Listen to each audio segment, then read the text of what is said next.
Hello my dear friends, and welcome back to another video. So we just got episode 6, the finale of the Kenobi series, and we have so much to speak about. As I said on Twitter right from the outset, I must admit I love this one. I genuinely think this was the best episode. In my mind, it was the finale that I think all prequels fans had hoped for going into the show, and it did so much to pay off earlier setups from the first 5 episodes. Now that doesn't mean it was completely without issues, and we will go into some of those, but in my opinion, this was the perfect way to end season 1. It was a satisfying and very fun ride. So as always my dear friends, I'm going to save my full review for the end of the video. So without any more jibber jabber, let's dive into the breakdown. Our episode begins with Reva on Tatooine. She is disgruntled and looking for the last homestead to kill Luke. Now, I've already seen a lot of fans complaining about Reva's arc in this episode and her ultimate redemption, but for me that was the perfect conclusion to her story in this season. That's where it was headed right from the start. We will come back to this in a bit. So then we cut to a chase between Vader in the Devastator and our heroes in the transport. Roken tells everyone on board he's taking them to Tessin, but the motivator's been shot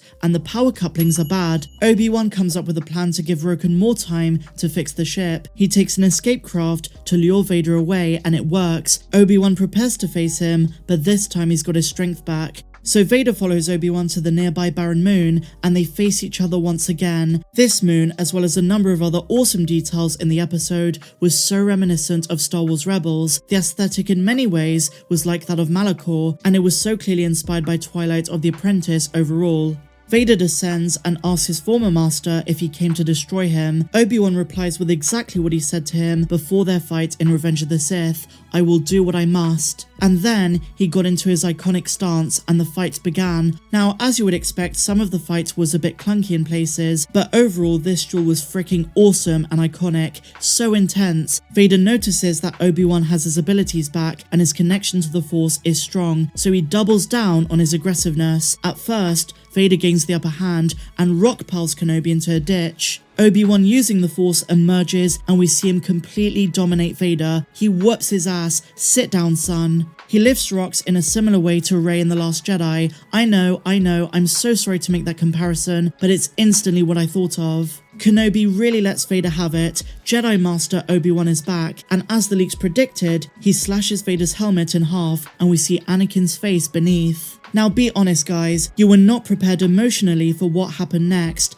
I wasn't, and I was sobbing. Ewan's performance and acting was incredible. The moments that Obi-Wan teared up and said, "I'm sorry Anakin, I lost it." They pulled on our heartstrings so hard as Obi-Wan's life flashed before him. He realised that his apprentice, Anakin, the man he once called his brother, is truly gone. And the way that they vocally layered James Earl Jones's voice over Hayden was fantastic. I love that. That was exactly the kind of thing this fight needed. Now Vader at this point was panting. His suit, which essentially is his life support system, was damaged and Obi-Wan just walked away. The way the creatives handled this fight was beautiful, and just like many elements in this episode, it contextualizes A New Hope so well. If you remember going into the show, a lot of fans were worried that if the two of them fought between the two trilogies, it would ruin their encounter in episode 4, but after this episode, I see it as the opposite. It gives it more context and makes it so much more meaningful. Vader is acting like Anakin in this fight and mockingly calls Obi-Wan master. There is a lot of raw emotional baggage, arrogance, and lack of intuition holding Vader back. Whereas in 10 years' time from this show when they meet again in A New Hope, Vader is so much more composed and knows how to face Kenobi the right way, which makes the line "When I left you, I was but the learner, now I am the master" make a lot more sense. So kudos to Deborah Chow for treating it with the sensitivity it deserved. We will come back to A New Hope later because there is so much more to be said about the way this episode explained a few things from the original trilogy.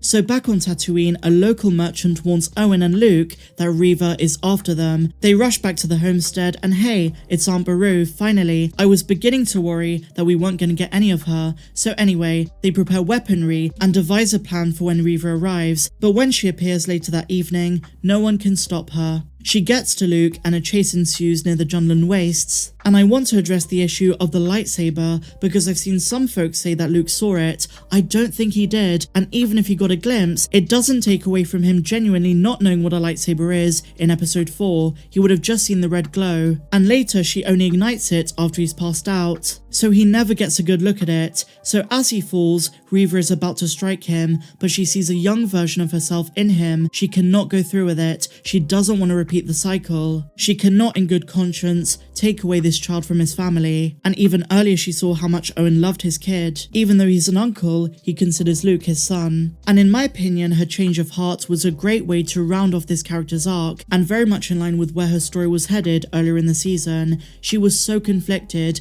and I'm so glad they gave her this ultimatum to decide where her future lies. She hands Luke back to his aunt and uncle, and Obi-Wan arrives just in time to see it all unfold. Now in this scene, the parallel between Reva and Anakin is pretty cleverly done. In a way, how Reva regrets her actions and how Obi-Wan reassures her she did the right thing is what Obi-Wan wishes Anakin would have done after turning to the dark side. If, like Reva, he regretted his actions, killing the younglings and so on, what could have been would look very different. Now let's be real here, we're clearly going to get a spin-off with Reva or a second season that includes her, and where her story goes from here is going to be really interesting. She gave up her lightsaber and now her future is an open book. So back on Mustafar at Vader's castle, Vader is speaking to his master, Emperor Palpatine. I was genuinely amazed to see Ian McDiarmid, and I love that they not only included him, but the Imperial March as well. I will say guys that for me up until this point, the music in the show was a bit disappointing. I would have loved for them to include some more John Williams themes, because it's those that give Star Wars its heartbeat. His music gives the ambience, the soul and emotion to this franchise. So in this scene where they did that, that was a huge highlight for me. And the same applies when Obi-Wan visits the Organas on Alderaan and we hear Leia's theme and the Force theme. Those subtle touches brought these scenes from a 7 to a 10 out of 10, and subconsciously we connect to certain Star Wars themes. So when Leia's theme started playing, I was properly convinced that this is Leia Organa, the same one that we know from the movies and not just a recast. And props to Vivian Lyra Blair, she was outstanding in this show as Leia. And speaking of these scenes, the one with Obi-Wan speaking to Leia contextualized her later message in A New Hope. Obi-Wan tells her that them knowing each other needs to be kept a secret, which is why her message in R2 is worded so diplomatically as if they don't know each other. It's finally explained. So back on Tatooine, Obi-Wan is back in his white robes, which did bring a tear to my eye. He packed his things and left his slum of a cave. He pays a visit to Owen, who finally lets him meet Luke, and Obi-Wan gives Luke the T-16 Skyhopper we see him with in A New Hope. And not to mention, Obi-Wan finally got to say the iconic line, "Hello there," a prequel fan's wet dream. Now let's talk about that ending. Fricking Liam Neeson as Qui-Gon's Force Ghost was the perfect way to give us a payoff for what the show's been building up to. Some folks say it breaks canon, as before he died, he never completed his training to manifest as a Force Ghost, hence why he's not in Return of the Jedi. But according to the Disney canon, he may have completed his training in the netherworld of the Force. Seeing one of my all-time favourite Jedi 23 years later was beautiful. And now Obi-Wan is on to bigger adventures, training to become a Force Ghost later in the timeline, and he's also probably going to build his hut. And you know what guys, I changed my mind from what I said the other day. I really want that season 2, so overall, unsurprisingly, I'm giving this episode a 10 out of 10. Yes, the show has its issues, but the story was really well mapped out, and it finally came full circle. Finales, especially Star Wars finales, are always decisive, and this one really delivered. But I want to know what you guys thought. What did you make of this episode, and what rating would you give it? As always guys, I will be making more videos in the upcoming days, talking about more intricate details from the episode. But if you enjoyed my breakdown today, please be sure to give me a big fat thumbs up, subscribe if you're new, and I'll see you in the next one. May the Force be with you always. I'm Star Wars Meg. Have a good one.